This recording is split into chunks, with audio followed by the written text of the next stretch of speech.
Hey ceramics and sculpture kids, I've got a piece of paper here and I'm going to do a few designs of some ideas that I've been thinking about and just sort of show you how I would probably break down your project. I'm going to do a drawing right up here and it's like a house. Some of you already talked to me about the idea of doing a house of some sort.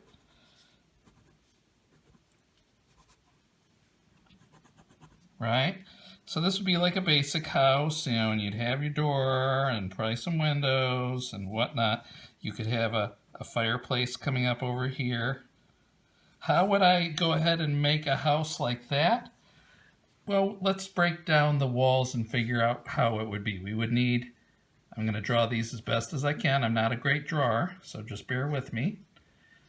I'm going to need 2 pieces of cardboard that are shaped like this. And one of the important things is that it's symmetrical, which means the right half is the same as the left half. So I need 2 of those. I'm also going to need 2 rectangles that are the same size, same height as from here to the part of the triangle there. So I'm going to need 2 of those. And then I'm going to need a roof, which is going to be the size of this, but a little bit hanging over. Roofs always hang over a little bit, so it might be slightly bigger. 2 of those. Okay, so you can see how I'm breaking down the parts here into all their components, right?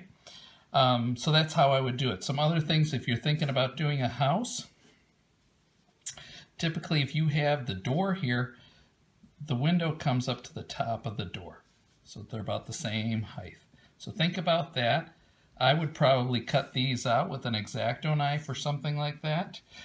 You could also add on a second house, like or a garage, like an addition, by making a smaller version of that.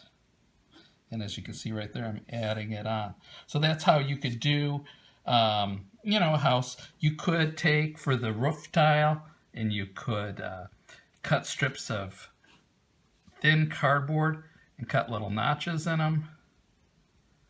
And then if you laid them on top of each other, you would create the effect of shingles. So that would look super duper cool. So that's how you might design a house. Another idea I've been thinking about myself about making is some sort of geometric sculpture. And if I were to draw it from the side view, it might look something like this. And it almost looks like some sort of crystal castle or an obelisk. If I were to draw it in perspective, it might look something more like this.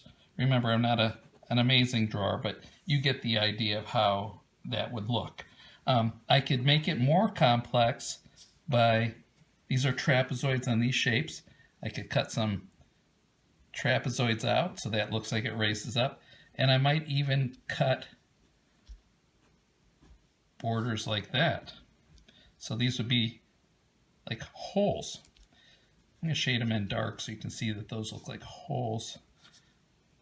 Okay, like that. How would I make this? This has a few more parts than the other one of the house. I'm going to need to make 4 of this upper triangle.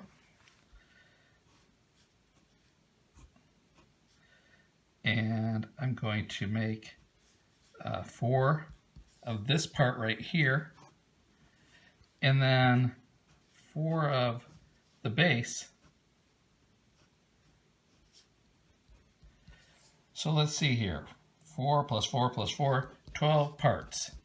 Okay, so that would look pretty cool. One final idea I was thinking about that would be pretty weird, and it was inspired by 3D printing, is if I cut a whole bunch of sheets and layered them on top to make a sculpture that had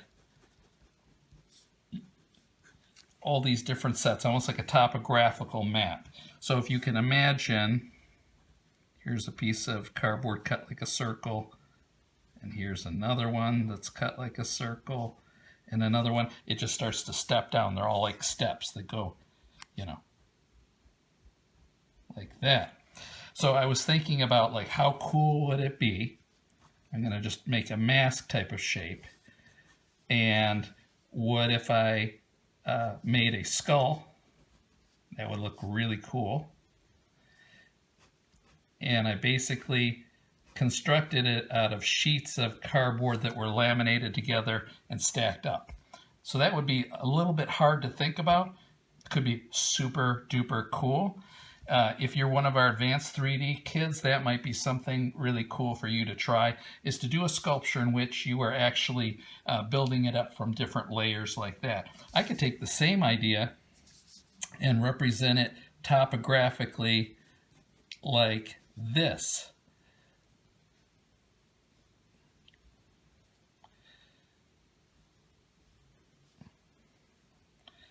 In which I am building up. Maybe this is cut in, and these are layers that stack up, so it almost looks like a topographical map when you look at it that way. So these are 3 of the ideas I'm thinking about doing. So I'm going to take one of these ideas, and in the next section, give you some ideas about how to construct one of these. Okay? Thank you very much.